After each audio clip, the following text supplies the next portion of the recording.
Leave my husband alone. He was my boyfriend first. This story began differently, with hope and friendship. Laura had been with Jeremiah for 5 years. They had plans, marriage plans, children plans, a future that seemed solid and sure. Jeremiah was everything Laura had wanted: handsome, successful, charming, and Laura was happy. Then came the visit. Laura asked Amanda to come with her to see Jeremiah's new apartment. Amanda had heard so much about him, but they had never met. The apartment was beautiful. Jeremiah was even more handsome than his pictures. He smiled at Amanda in a way that made her stomach flip. Laura didn't notice. 2 days after that visit, Amanda realized she had left her purse at Jeremiah's place. She told herself she would just go get it quickly. She didn't tell Laura. She should have told Laura. Jeremiah opened the door with that same smile. They talked. Then they talked more. Then his hand was on her waist. Then they were in his bedroom. Then everything changed. Amanda tried to forget it. She really did.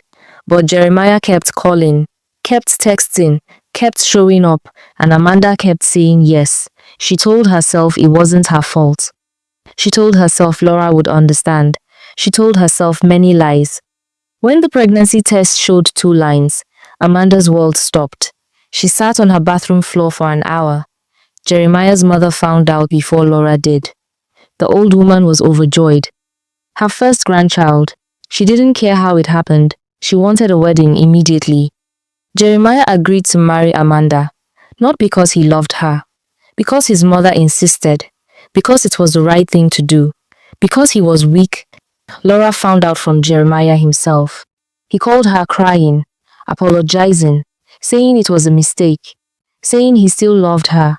Laura couldn't breathe. 5 years. 5 years of her life with a man who threw it all away for one night with her best friend. She tried calling Amanda 10 times, 20 times, 50 times. Amanda never answered, never texted back, never explained. The silence hurt more than the betrayal. Laura's world fell apart slowly, then all at once. She couldn't focus at work. She made mistakes, big mistakes. Her boss let her go gently, with pity in his eyes that made her want to scream. She packed her things and moved back to her parents' house. Her mother held her while she cried. Her father said nothing, but his jaw was tight with anger. Amanda married Jeremiah 2 months later.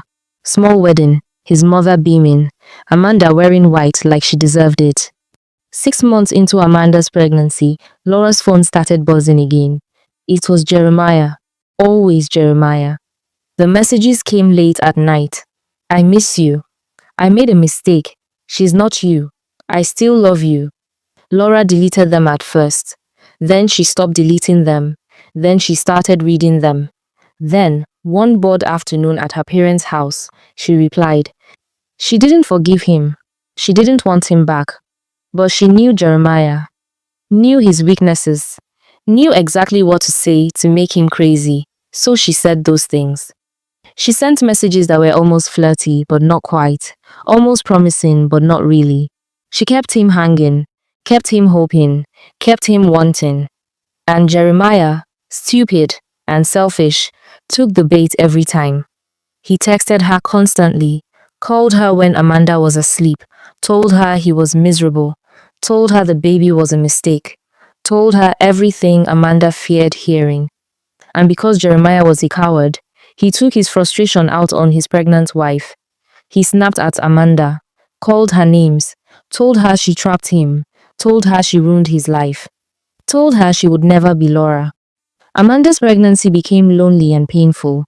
Jeremiah barely touched her, barely looked at her. The man who had smiled at her so warmly now looked at her with disgust.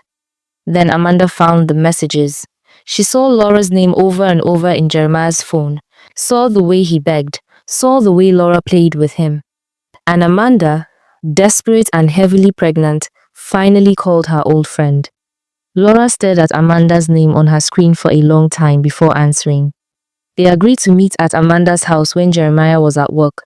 Amanda opened the door looking tired and swollen and sad. For a moment, Laura almost felt sorry for her. They sat in the living room that should have been Laura's living room. Amanda cried first. said she was sorry, said she didn't mean for it to happen, said she was young and stupid and please leave Jeremiah alone. Laura laughed. A bitter, ugly sound. Leave him alone? You took him from me. You're carrying his children. And now you want me to leave him alone? He's my husband, Amanda said, voice rising. He was my boyfriend first, Laura shouted back. 5 years, Amanda, 5 years I gave him, and you took him in one night. They screamed at each other, said terrible things, opened old wounds and made new ones. Amanda begged, Laura accused. Neither of them won. When Laura left that house, she felt empty. The revenge hadn't helped. The games hadn't healed her. Jeremiah wasn't worth this. Amanda wasn't worth this. Laura decided to let it all go. Laura stopped replying to Jeremiah's messages, blocked his number, deleted everything. She focused on herself instead. Her parents helped her start a small business selling clothes. She woke up early, worked hard, made money, made plans, made a new life. Months passed. Laura felt lighter, stronger. The pain of betrayal faded into something manageable. She laughed again, dreamed again, lived again. Amanda had her twins, a boy and a girl. Jeremiah's mother threw a big party. Jeremiah posted pictures online looking proud. Amanda looked exhausted. Laura didn't care anymore. She was building something better. Then, one rainy evening, Laura's phone rang. Amanda's name appeared on the screen. Laura almost didn't answer, but something made her pick up. Amanda was crying so hard she could barely speak. Laura, please, I need help. I can't do this anymore. He's worse, so much worse. He hits me now. He says terrible things. I want to leave, but I have nothing. No money, no job, no one. Please.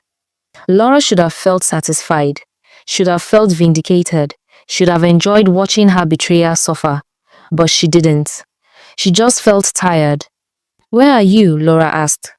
She went to Amanda's house, helped her pack bags for herself and the twins, gave her money from her business savings, helped her find a small room to rent, made calls to find her a job at a shop. They weren't friends. They would never be friends again.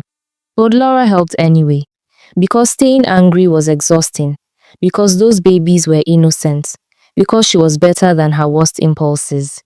Amanda took the twins and left Jeremiah. His mother was furious. Jeremiah called Laura, blamed her, called her names. Laura blocked him again and didn't look back. Months later, Laura sat in her growing shop, counting money, making plans to expand. She thought about Amanda sometimes, wondered if she was okay, hoped the twins were healthy.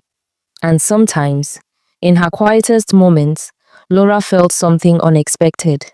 Gratitude. Because if Amanda hadn't betrayed her, she might have married Jeremiah. Might have been the one with bruises and babies, and a man who blamed her for his own choices. Amanda had accidentally saved her. Laura's life wasn't perfect, but it was hers, built by her own hands, free from Jeremiah's charm and cruelty, free from false friendships, free from a future that would have destroyed her. She was happy, really, truly happy, and that was the best revenge of all.